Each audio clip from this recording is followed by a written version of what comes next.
எங்க அப்பா நாங்க கொண்டாட மாதிரி யார் கொண்டாட போறோம்? பொட்டு வைத்த தங்க கோடம்.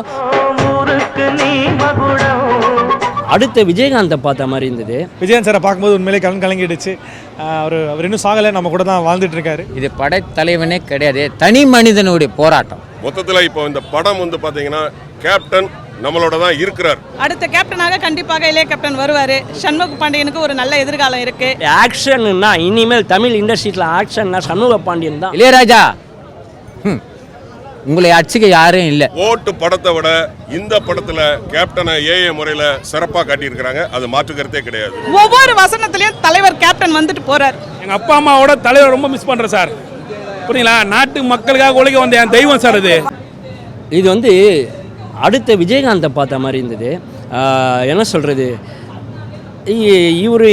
இவர் இதுக்கு முன்னாடி 2 படம் பண்ணார்ல, அதுவெல்லாம் வந்து வார்ம் அப்பு, இதுதான் வந்து ஸ்டார்டிங்கு அப்படின்ற மாதிரி தோணுச்சு. இதுதான் முதல் அப்படின்ட்டு. நல்ல வளர்ப்பு சூப்பராக இருக்குது. நான் வந்து இது விஜயகாந்த் சாரோட பையன் பார்க்கல, பட் அவரை க்ளோஸ்அப் வைக்கிறப்போ அந்த கண்ணு வந்து விஜயகாந்த் சாரோட டச் இருக்குது. ஆக்ஷன் ஆக்ஷன் ஆக்ஷன் 3 ஃபைட்டோட ஏன் நிறுத்திட்டீங்க? இன்னும் ஒரு 5-6 ஃபைட்டு வச்சுருக்கலாமே. டோனிஜா மாதிரி ஃபைட்டு. டோனிஜா ஒரு படத்தில் யானைக்கிட்ட இப்போ ஃபைட் பண்ண பார்த்தீங்களா? எனக்கு படத்தில் லேக் இருக்குதான், இல்லைன்னு சொல்ல. ஃபஸ்ட் ஹாஃபில் கும்கி மாதிரி இருந்து இதெல்லாம் விட்டுருங்க.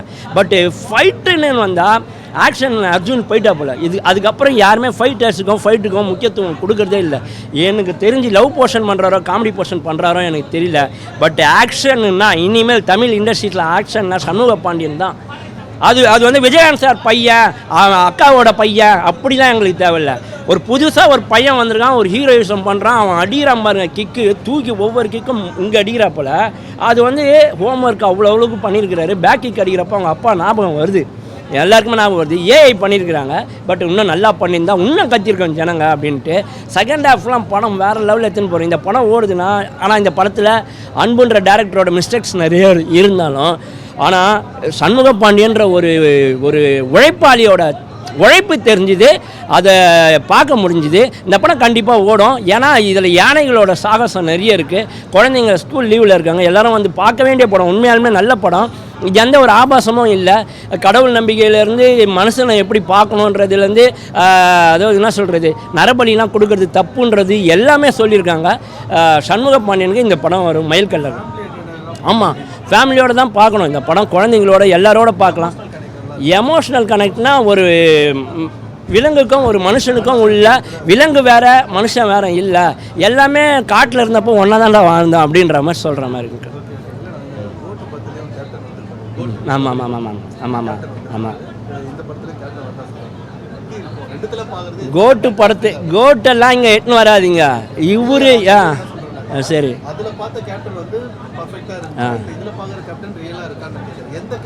அதாவது நீ வந்து ஒரு என்ன சொல்கிற, ஒருத்தருக்காக பேசுகிற, உழைப்பை பேசுகிற. நீ உங்கள் அப்பா உழைப்பை பேசுவியா, பக்கத்து வீட்டுக்காரன் அப்பா உழைப்பை பேசுவியா? உங்கள் அப்பா உழைப்பு தானே பேசுவ. அப்போ ஏன்னா அதை நீ கண்கூடாக பார்த்துருக்குறல்ல. ஸோ இந்த படத்தில் ஏஐக்கு முன்னாடியே ஒரு ஃப்ரேம் கடையில் பின்னாடி விஜயகாந்த் சார் ஃபோட்டோவும் எம்ஜிஆர் ஃபோட்டோவும் இருக்கும். அப்போது பார்த்து கத்துதுங்க ஜனம்.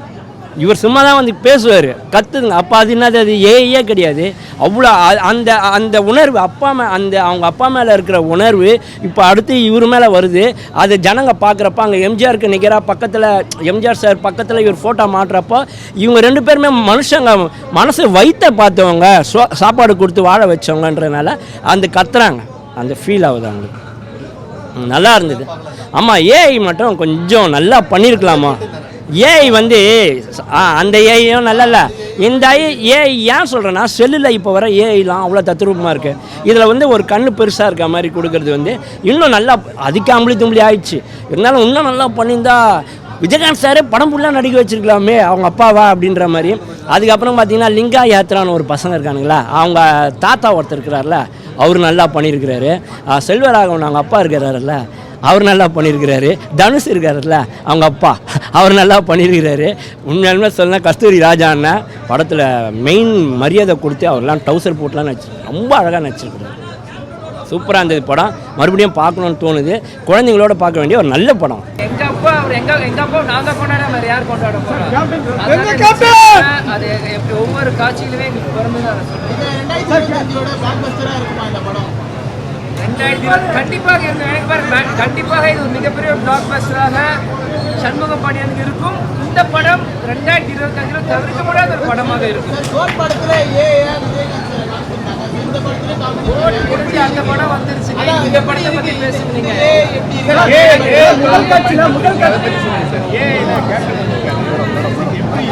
இல்ல அதெல்லாம் சொல்றேன். ரமணா ப்ரொஃபஸர் அந்த ஷார்ட் காமிக்ல இருந்து யோகி சரியான பேசுற வரைக்கும் திரையாளர்கள் வந்து சத்தம் பயங்கரமா நீங்களும் பார்த்துட்டு இருந்தீங்க. அந்த இங்க அடிச்சா அந்த வந்து ரெஃபரன்ஸ் அழகா காமிச்சிற ஒவ்வொரு காட்சிகளுமே உண்மையிலேயே ரொம்ப சூப்பராக இருக்கு. ரமணா 2 அப்படின்னு முருகதாசன் சொன்னாரு. அது தொடக்கமா இங்க காமிச்சிட்டாங்க. பாப்போம் என்னன்ட்டு. முதல் காட்சி அப்பா கூட காமிச்சிட்டீங்க. இப்போ அவர் இல்லாம நீங்க தம்பி பார்க்கும்போது உங்க மனசுக்கு எப்படி சார் இருக்கு? நானும் ஷம்முமே இங்க அந்த காட்சியை வந்து நாங்கள் கண் கலங்கிட்டோம். அது கேமரா நீங்க கவர் பண்ணல. நாங்கள் உண்மையிலே நாங்கள் 2 பேரும் கண் கலங்கி தான் அந்த காட்சியை பார்த்தோம். ஏன்னா நானும் என் தம்பி சொல்றேன்னா எங்க உயிர் கடைசி போற வரைக்கும் எங்க அப்பா எங்க நினைவுல இருப்பாரு. ஒவ்வொரு நாளும் எங்க அப்பாவை நினைச்சிட்டு இருக்கோம். இந்த காட்சியில் எப்படி அவங்க ஃபேன்ஸ்லாம் இன்னைக்கு துடிச்சு அவங்களை பார்த்தாங்களோ அதே மாதிரி தான் எங்களுக்கும் எங்கள் அப்பா காட்சியில் வரும்போது உண்மையிலேயே சந்தோஷமாக இருந்துச்சு. அதை தான் சொல்கிறேன், கேப்டன் எங்கேயும் போல இன்னைக்கு நம்மளோட தான் இருக்கிறார். இந்த பிரபஞ்சம் இருக்கிற வரைக்கும் கேப்டனோட பேரும் அவரோட ஆளுமையும் இருந்துகிட்டே தான் இருக்கும். அண்ணா அண்ணா அண்ணா அவருக்கு கேள்வி. அண்ணா இப்போ வந்து ஓகே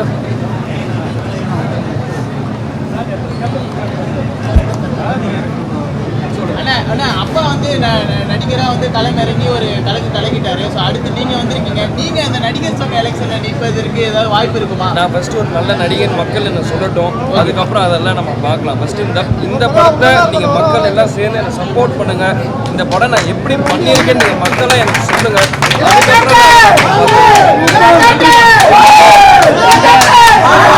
இந்த கண்ணீர் இப்போ அவர் அழுதார்ல, அதுக்கு ஒரு காரணம் என்னன்னா சண்முக பாண்டியன் வந்து 2013 நடிக்க வந்தார். 12 வருஷம் கழிச்சு இன்னைக்கு தான் 3வது படம் ரிலீஸ் ஆகுது.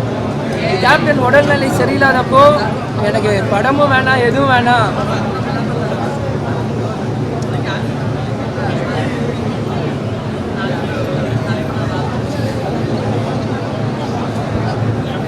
அப்பாவோட இருந்து அவர் எப்பயாச்சும் நல்ல பண்ணி இந்த மக்களுக்கு கொண்டு வரணும்.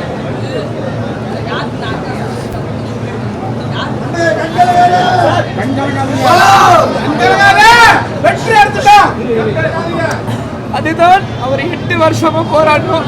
இருந்தாலும் கேப்டன் என்ன இருந்தாலும்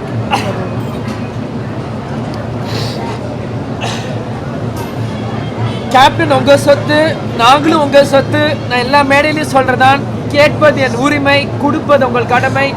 சண்முக பாண்டியனை கொண்டாடுங்க. எங்கள் அப்பா எங்களை உங்களுக்காக தான் விட்டு சென்றிருக்காரு. இந்த மக்களுக்காக தொடர்ந்து எங்களை பணியை செய்வோம். நன்றி, வணக்கம். படம் சூப்பராக இருந்துச்சு. எனக்கு ரொம்ப பிடிச்சிருந்துச்சு. ஆக்சுவலாக ஆஃப்டர் லாங் டைம் நல்ல ஒரு ஃபீல் குடான மூவி. அவர் விஜயன் சாரை பார்க்கும்போது உண்மையிலே கலங்கிடுச்சு. அவர் இன்னும் சாகலை, நம்ம கூட தான் வாழ்ந்துட்டுருக்காரு. ஆக்சுவலாக அது எனக்கு ரொம்ப அதுவே எனக்கு ரொம்ப ஒரு மைண்ட்ஸு. அவர் பிடிக்காதவங்க யாருமே இருக்க மாட்டாங்க. படத்தை விட்டு வெளியே வந்தால் எல்லாருமே சொன்ன ஒரே படம் அவர் இன்னும் வாழ்ந்துட்டு தான் இருக்கார் அப்படின்ற மாதிரி தான். ஒரு மாதிரி ரொம்ப கூஸ்பம்ஸாக தான் இருக்குது. படம் நல்லா இருக்குது ப்ரோ, அவ்வளோதான். படத்தை பற்றி என்ன சொல்கிறதுன்னு தெரியல. அவர் இதில் எந்த லேகும் கிடையாது. படத்துக்கு என்ன தேவையோ, படத்துக்கு என்ன பாட்டு தேவையோ அது பர்ஃபெக்டாக இருக்குது. மற்றபடி இந்த படம் ஹிட்டு தான், அவ்வளோதான். ஐயோ கண்டிப்பாக வருவார். பாருங்கள், அவருக்கு அவங்க அப்பா அருள் எப்பவுமே இருக்குல்ல. ஸோ அதனால் கண்டிப்பாக வருவார். இது சூப்பராக பண்ணியிருந்தார். ஃபைட் சூப்பராக பண்ணியிருந்தார். எனக்கு ரொம்பவே பிடிச்சிருந்துச்சி. ஏன்னா அவர் ஆல்ரெடி இருக்கார் மனுஷன்.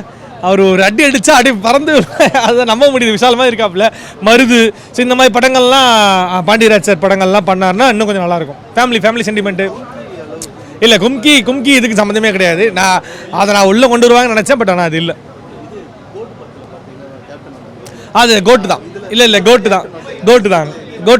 தான். ஏன்னா அதில் மணி இன்வெஸ்ட் பண்ணியிருப்பாங்க. ஸோ அதனால் இது அவ்வளோ சிஜி இல்லை. ஸோ இதுக்கெலாம் நம்ம டைம் எடுக்கும் ஒர்க் பண்ணுறதுக்கெல்லாம். அந்த மனுஷனுக்காண்டி பார்க்கலாம், அவ்வளோதான். படைத்தலைவன் படம் பார்த்தேன். இது 2வது படம் மாதிரி தெரியல. அவர் உண்மை 20 படம் நடித்த மாதிரி சண்முக பாண்டியன் வந்து ஒரு ஹார்ட் ஒர்க்கை பண்ணிக்கிறாரு. இது படைத்தலைவனே கிடையாது, தனி மனிதனுடைய போராட்டம். அதுதான் படம். ஏன்னா படம் நிறைய வந்துக்குது, அந்த கான்செப்ட் இருக்குல்ல. இது வந்து ஒரு மூட நம்பிக்கை, பலி, குழந்தைங்களாம் சில இடத்துல புதையல் கடிச்சு அதை குழந்தைங்க வெட்டுற சொல்லி சில பேப்பர்லாம் ஒரு 2 வருஷத்துக்கு முன்னாடிலாம் பேப்பரில் நிறைய இருக்குது. அதுதான் அந்த உண்மையான கதை தான் இது. பலி கொடுக்குற கதை தான். என்ன யானை, அந்த யானையை காப்பாற்றணும், அவ்வளோதான் கதை. படம் வந்து யானை படம்னு பார்க்காதீங்க, ஒரு தனி மனிதனுடைய போராட்டம், காதல் காட்சி இல்லை. இளையராஜா உங்களை அடிச்சுக்க யாரும் இல்லை, அவ்வளோதான் சொல்லுவேன். ஒரு சாங்குக்கு ஃபைட்டுக்கு பொட்டு வைத்து தங்க அப்படியே ஸ்க்ரீனில் விஜயகாந்த் பார்க்குற மாதிரி, ஆனால் அது ஃபைட்டாக தெரியல, விஜயகாந்த் பாடுற மாதிரி இருக்குது. சண்முக பாண்டியன் ஃபைட் பண்ணுறா போல், ஆனால் விஜயகாந்த் பேக்ரவுண்டில் சாங்கு வருது, ஆனால் விஜயகாந்த் பாடுற மாதிரி இருக்குது, சண்முக பாண்டியன் வந்து ஃபைட் பண்ணுற மாதிரி இருக்குது. நான் சொல்கிறது புரியுதுங்களா? அப்போ ரெண்டுமே மிக்ஸ் பண்ணோன்னா ரெண்டுத்துக்குமே கிளாப்ஸ் அடிக்கிறாங்க. ஒரு பக்கம் விஜயகாந்த் வாய்ஸு, ஒரு பக்கம் தன்னுடைய மகன் ஃபைட் பண்ணுறாப்புல, புரியுதுங்களா? இதை வந்து டெமோ பண்ணி கூட காட்டிருக்கலாம், அது தவறாயிடாது.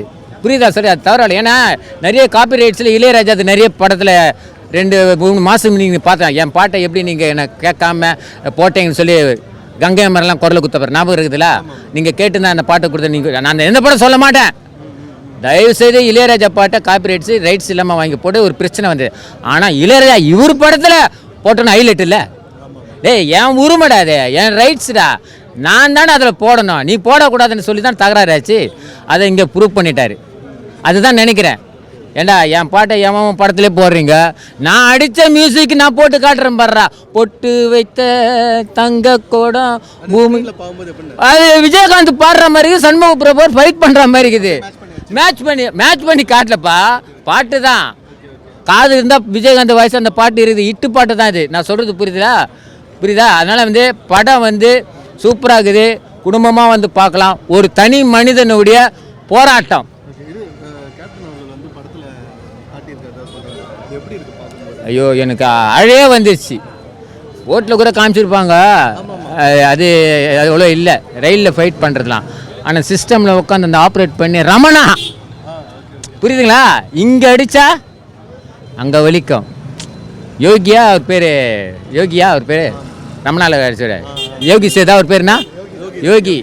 சரி, இங்கே அடித்தா அங்கே அடிக்க சொல்கிறோமா, அந்த டைலாக்கை வந்து உண்மையிலே வந்து அங்கே கொண்டு போயிடுச்சு, படைத்தலைவன்லேருந்து அங்கே கொண்டு போயிடுச்சு. புரியுதா சொல்கிறது? படம் வந்து உண்மையிலே எல்லாமே பார்க்கலாங்க, ஒரு ஆபாசம் இல்லை, ஒன்றும் இல்லை. பேக்ரவுண்டு மியூசிக்கு இளையராஜா விட்டா டேய் எவனுமே இல்லைடா, அடித்து சொல்லுவேன்டா, ஆணித்தரமாக சொல்லுவேன்டா, இளையராஜா தான். மொத்தத்தில் இப்போ இந்த படம் வந்து பார்த்தீங்கன்னா கேப்டன் நம்மளோட தான் இருக்கிறார். ஏன்னா ஒவ்வொரு காட்சிகளும் சரி, ஒவ்வொரு ஃபைட்டும் சரி, கேப்டனுடைய ஸ்பெஷல் என்னன்னு கேட்டிங்கன்னா பேக் கிக்கு தான்.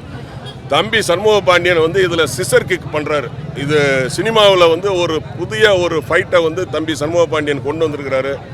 அது மிக சிறப்பு. அதுபோல் வந்து பார்த்தீங்கன்னா படம் மொத்தத்தில் ரொம்ப நல்லா இருக்குது. கேப்டனை வந்து நாங்கள் வந்து ரொம்ப நாள் ஸ்க்ரீனில் பார்க்கல. இதில் வந்து ரமணா ப்ரொஃபஸர் அப்படின்னு சொல்லிட்டு அதோட இன்ட்ரொடக்ஷன், அந்த ஏஐலாம் காட்டும்போது உண்மையிலே வந்து எங்களை மாதிரி கேப்டனுடைய அடிமட்ட தொண்டர்களுக்கெல்லாம் ஒரு புத்துணர்ச்சி வந்துச்சு. ஏன்னா அதை வந்து டைரக்டருக்கு தான் சொல்லணும். அந்த இடத்துல அந்த காட்சி அமைப்பை, ஸ்க்ரீன் பிளேயை, கேப்டனை உள்ளே கொண்டு வந்தது வந்து உண்மையிலே வந்து டைரக்டர் வந்து ஸ்க்ரீன் பிளேயில் வந்து சிறப்பாக பண்ணியிருக்கிறாரு. கேப்டன் சார் வந்து திரும்பி கொண்டு வந்திருக்காங்க. ஸோ கோட் படத்தை விட நல்லா கொண்டு வந்திருக்காங்களா இந்த படத்தில்? சார், என்னையை பொறுத்த வரைக்கும் நான் தனிப்பட்ட முறையில் சொல்கிறேன், ஒரு சினிமா கலைஞனாக சொல்கிறேன், ஓட்டு படத்தை விட இந்த படத்தில் கேப்டனை ஏஏ முறையில் சிறப்பாக காட்டியிருக்கிறாங்க. அது மாற்றுக்கருத்தே கிடையாது சார். உண்மையிலே வந்து வேற லெவலில் இருந்தது. பேக்ரவுண்ட் ஸ்கோர் வந்து உங்களுக்கு சொல்ல வேண்டியதே இல்லை. இளையராஜா சார் வந்து பயங்கரமாக பண்ணியிருக்காங்க. கிளைமாக்ஸ்லாம் வந்து பார்த்தீங்கன்னா அந்த பேக்ரவுண்ட் மியூசிக்லாம் வேற லெவலில் இருக்குது. பாடல்கள் நல்லா இருக்குது. அதாவது ஒவ்வொருத்தருமே வந்து கேப்டனுடைய அந்த பாட்டை வந்து யூஸ் பண்ணுறாங்க. பொட்டு வச்ச தங்க கூடம் அப்படிங்கிற அந்த பாட்டை பர்டிகுலராக இந்த படத்தில் அவருடைய பையனுக்கு அந்த பாட்டை வந்து அந்த கரெக்டான ஒரு ஆப்டான ஒரு இடத்துல போட்டிருக்கிறாங்க. உண்மையிலே வந்து மிக சிறப்பாக இருந்தது.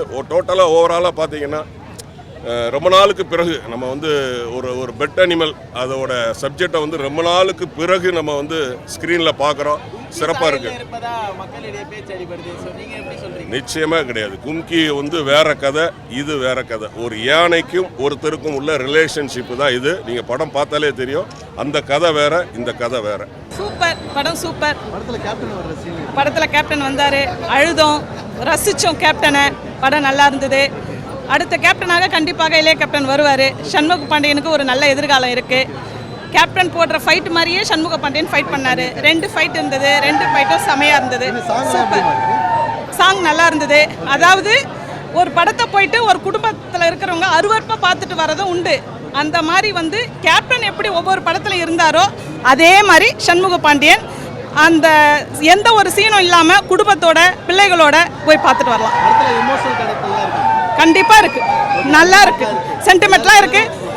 ஒவ்வொரு வசனத்துலேயும் தலைவர் கேப்டன் வந்துட்டு போறார். படம் சூப்பராக இருக்குது. என் தலைவரை திருப்பி பார்த்த மாதிரி இருக்குது, கேப்டனை திருப்பி பார்த்த மாதிரி இருக்குது. நல்லா இருக்கு, நல்லா இருக்கு. கேப்டன் அளவுக்குன்னு சொல்ல முடியாது, கேப்டனோட குஞ்சு தானே இது. 3வது படம் நல்லா தான் பண்ணியிருக்கு, சூப்பராக இருக்குது. இனிமேட்டு தான் நல்லா வருவார். இது 3வது படம் பக்காவாக இருக்குது, இன்னும் நல்லா வருவார். 1000 தடங்களையும் தாண்டி படம் இன்னைக்கு இட்டுனா கேப்டனுடைய வாரிசு படம் இன்னைக்கு ரிலீஸ். படத்தை போய் எல்லாம் தேடல பாருங்க. உங்களுடைய ஆதரவு, ஊடகோட ஆதரவு கண்டிப்பாக தேவை. ஏன்னா தலைவரோட பாட்டு வந்து பொட்டு வச்சிருந்தாங்க, எத்தனையோ பேருக்கு போட்டாங்க, அது யாருக்கும் சூட் ஆகல.